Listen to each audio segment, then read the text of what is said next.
Hello students. अब मैं आपका topic 9.6.3 that is angle of contact लेने जा रहा हूँ। तो इसमें जो है ये मैंने डायग्राम बना लिया है। ये आपने अक्सर देखा होगा कि सुबह सुबह आपके गमले में अगर फूल पौधे लगे हुए तो कभी कभी ओस में जो है पत्ते पर बिल्कुल गोल बूंद बन जाती है। तो ये तो है ये एग्जाम्पल, ठीक है। मतलब एग्जैक्ट गोल तो नहीं रहती, कुछ चपटी रहती है। चलो इसे गोल भी मान लीजिए, ठीक है। एक तो ये केस है। तो ये इसका टेंजेंट ये एंगल बना रहा है with respect to this line, ठीक। और ये अगर मैं इस पर पानी डालूं तो ये इस पर फैल जाएगी, यानी कि आप किसी कागज़ पर डालें या केरोसिन ऑयल पर डालें।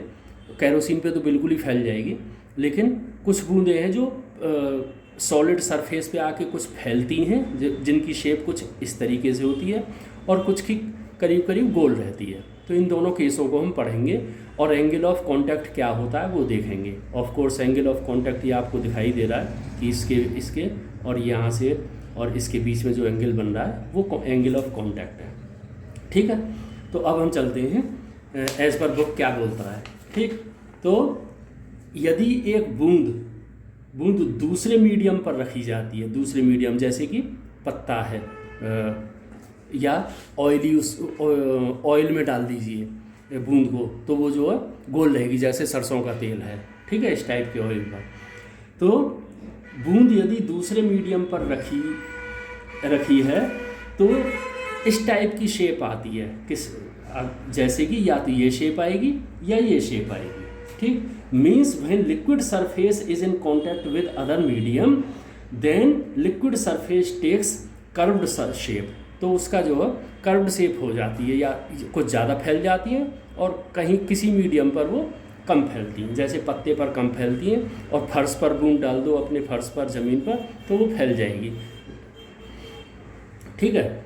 तो इन दोनों की वजह से ये अलग अलग तरीके के एंगल बनते हैं, ठीक।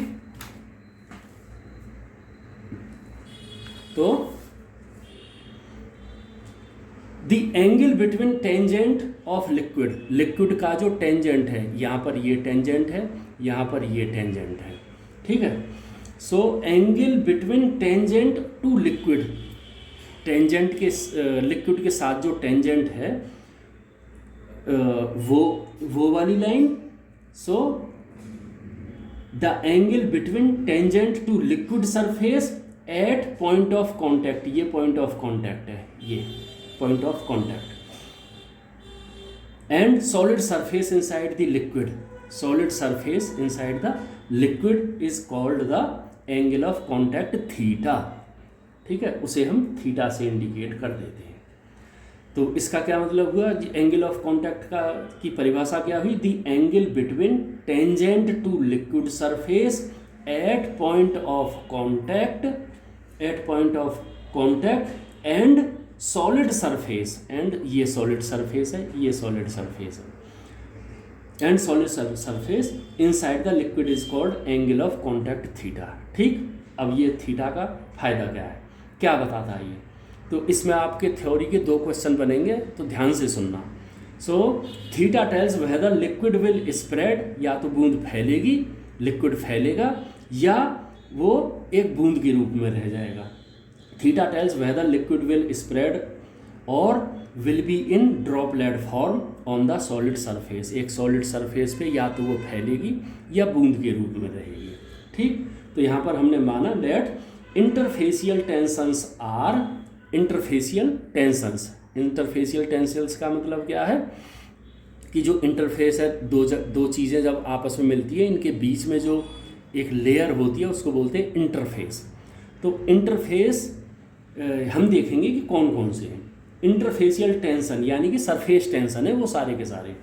इंटरफेशियल टेंशन आर एक क्या क्या है, नंबर 1 है liquid air, surface tension due to liquid and air, और surface tension due to solid and air, और तीसरा क्या है surface tension due to solid and liquid. ये 3 तरीके के हमारे पास टेंशंस है, सरफेस टेंशंस है। क्या क्या है, सॉलिड ये surface tension due to liquid and air, ये लिक्विड है, ये एयर है, ये एयर है इसके आसपास। एक तो ये हो गया, एक सरफेस टेंशन है सॉलिड एंड एयर के बीच में, ये सॉलिड है और इसके आसपास एयर हो गई। एक है surface tension solid and liquid, इसके और इसके बीच में, ये तीन जो तीन तरीके के सरफेस टेंशन है, ठीक।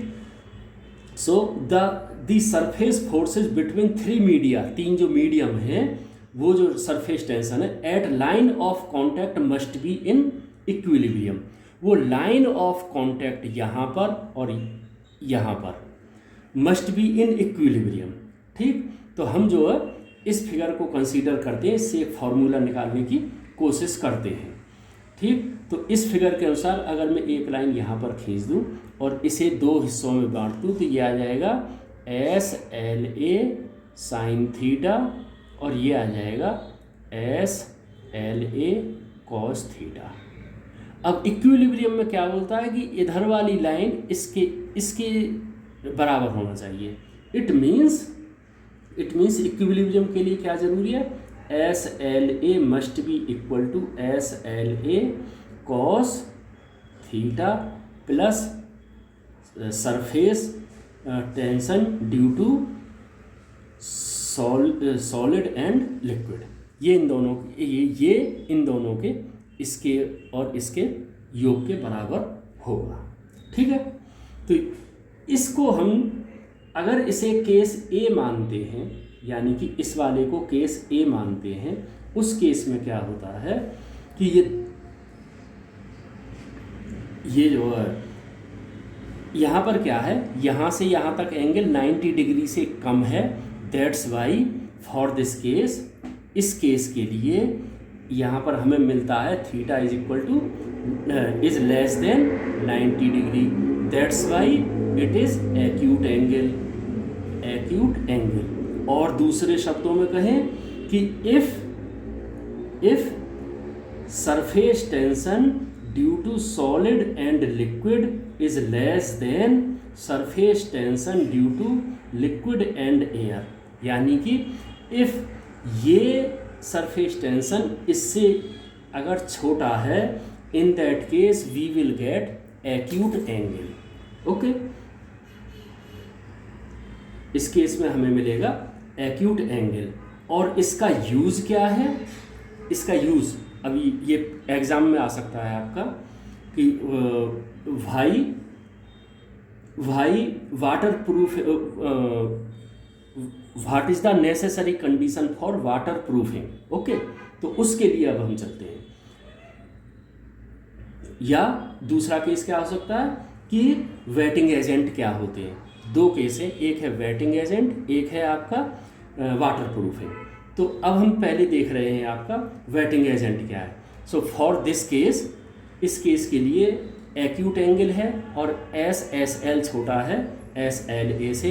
इन this case molecules are attracted towards solid, इसके जो लिक्विड के जो मॉलिक्यूल्स हैं वो सॉलिड की ओर अट्रैक्टेड होते हैं, दैट्स वाई ये स्प्रेड हो जाता है लिक्विड, ठीक है।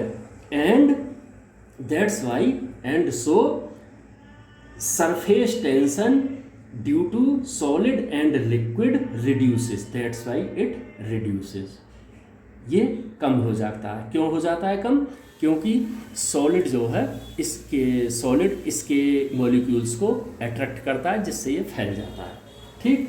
It means theta decreases, theta decrease होता है, यानी कि एक्यूट एंगल होता है। दैट्स वाई अगर जितना एंगल ये कम होगा उतनी ही कॉस थीटा की वैल्यू ज़्यादा होगी, दैट्स वाई कॉस थीटा की वैल्यू इंक्रीज होगी।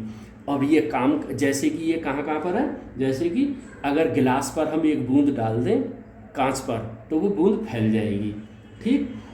या केरोसिन पर एक बूंद डाल दें वो फैल जाएगी। अब तो इसका यूज़ क्या है, अब ये है आपके एग्ज़ाम का, यहाँ से यहाँ तक एक्सप्लेनेशन देनी पड़ेगी कि ये जो एंगल है जहाँ पर एक्यूट एंगल छोटा होता है 90 डिग्री से, यानी कि एक्यूट एंगल जो कि 90 डिग्री से कम होता है, किस कंडीशन में होता है, इस कंडीशन में होता है उस कंडीशन में ये SSL रिड्यूस होता है। रिड्यूस क्यों होता है? ये इसकी वजह से होता है क्योंकि ये सॉलिड लिक्विड के मॉलिक्यूल्स को अट्रैक्ट करता है, ठीक है। That's why it is used in waiting process और वेटिंग एजेंट। वेटिंग एजेंट, अब वेटिंग एजेंट क्या है ये मैं पहले बता देता हूँ। वेटिंग एजेंट ये है कि हम ये चाहते हैं कि सॉलिड में लिक्विड ज़्यादा से ज़्यादा अंदर तक घुस जाए। जैसे कि जब हम साबुन लगाते हैं तो हम ये चाहते हैं कि साबुन का असर कपड़े के अंदर ज़्यादा से ज़्यादा अंदर घुस जाए, जिससे कि कपड़ा साफ़ हो जाए, मैल निकल जाए, ठीक है। तो वेटिंग एजेंट होता है वो। So for example drop on glass, plastic या और kerosene, so this is used as wetting agent. For example in soap, साबुन में यूज होता है, डाइंग मटेरियल में होता है। डाइंग मटेरियल में मतलब रंग कलर करने के काम में जो आता है कपड़ों को। Waiting agent makes theta acute angle. जो वेटिंग एजेंट है वो थीटा को एक्यूट एंगल में परिवर्तित करता है, यानी कि थीटा एंगल स्मॉल होता है। That's why due to this reason जो वेटिंग एजेंट है that penetrate nicely and become effective, ये इफेक्टिव हो जाता है, ठीक है। और मैंने सीधी सीधी भाषा में बता दिया कि ये साबुन वगैरह जो यूज़ होते हैं उसमें एक्यूट एंगल होता है, क्योंकि कपड़े वगैरह उस साबुन का जो घोल होता है उसे उसके मॉलिक्यूल्स को ये कपड़ा उसे खींच लेता है। दैट्स वाई ये कपड़ों में ज़्यादा से ज़्यादा मिक्स हो जाता है। Okay, now B part. B में हम लेते हैं इसे यहाँ, ठीक है। इसके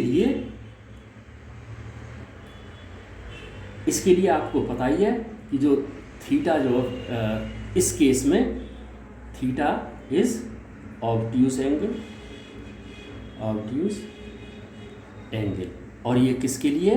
फॉर किस कंडीशन के लिए? If SSL is greater then SLA, अगर ये बड़ा है। तो यहाँ पर आप देख लीजिए ये जो है SSL जो है surface tension due to solid and liquid is greater than solid surface tension due to liquid and air, ये जो है ज़्यादा है। इसकी वजह से हमें ऑब्ट्यूज एंगल मिलता है, यानी कि ये बूंद सिकुड़ने की कोशिश करती है। तो इसका इम्पैक्ट क्या है फॉर दिस, मतलब इसका यूज़ क्या है, ये भी आपके एग्जाम के लायक है। For this liquid molecules are strongly attracted, इसीलिए वो बूंद बन जाता है। So liquid molecules are strongly attracted themselves and weakly to solids. तो यहाँ पर ये अपने आप ही में ये ज़्यादा अट्रैक्ट होते हैं, इसलिए ये बूंद के रूप में रहता है और ये सॉलिड से चिपकता नहीं है, ठीक। सो these are weakly attracted to solids in this case. It costs a lot of energy to create liquid solid surface. ये जो है इसके लिए बहुत ज़्यादा एनर्जी चाहिए अगर हम इस बूंद को इस पर फैलाना चाहते हैं तो। And liquid then do not wet the solid, इसीलिए इसी गुण की वजह से, इस एंगल की वजह से, इसके बूंद के अट्रैक्शन की वजह से अंदर की ओर ये खींचता है, क्योंकि इस पे ये स्टिक नहीं होता है। That's why it is not sticking to solid. जैसे कि एग्जाम्पल क्या क्या है, एक बूंद को आप मोम के उस पर डाल दीजिए तो ये गोल रहेगा, या आप इसे ऑयल में डाल दीजिए तब ये गोल रहेगी, और मरकरी की को किसी भी सरफेस पर डाल दीजिए वो गोल ही रहने की कोशिश करेगी, ठीक है। सो it is that's why it is used as waterproofing agent।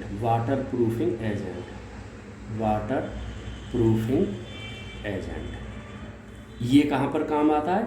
जब आप सफ़ेदी करवाते हैं घर पर, तो हम ये चाहते हैं कि दीवार पर ऐसी पुताई सफ़ेदी होनी चाहिए, पुताई होनी चाहिए कि वो दीवार में पानी को न सोखे, यानी कि सीलन घर में नहीं पहुँचे। तो ये होता है वाटर एजेंट के रूप में। So waterproofing agents are added for obtuse angle। उसको obtuse angle बनाने के लिए वाटरप्रूफिंग एजेंट मिलाते हैं, किसमें? In water and fibre. Water and fibre में हम वाटर प्रूफिंग एजेंट मिलाते हैं जिससे कि हमारी दीवार में सीलन न पहुँचे। Okay, thank you. यही था अभी तक का टॉपिक। और मैं इसके साथ ये कहना चाहूँगा कि आप मेरे चैनल पर अगर नए हैं तो इसे सब्सक्राइब कीजिए और लाइक कीजिए और अपने दोस्तों को अवश्य शेयर कीजिए। इसमें से तीन चार क्वेश्चन बनते हैं, उनको देख लेना। ठीक है, okay, thank you and have a nice time.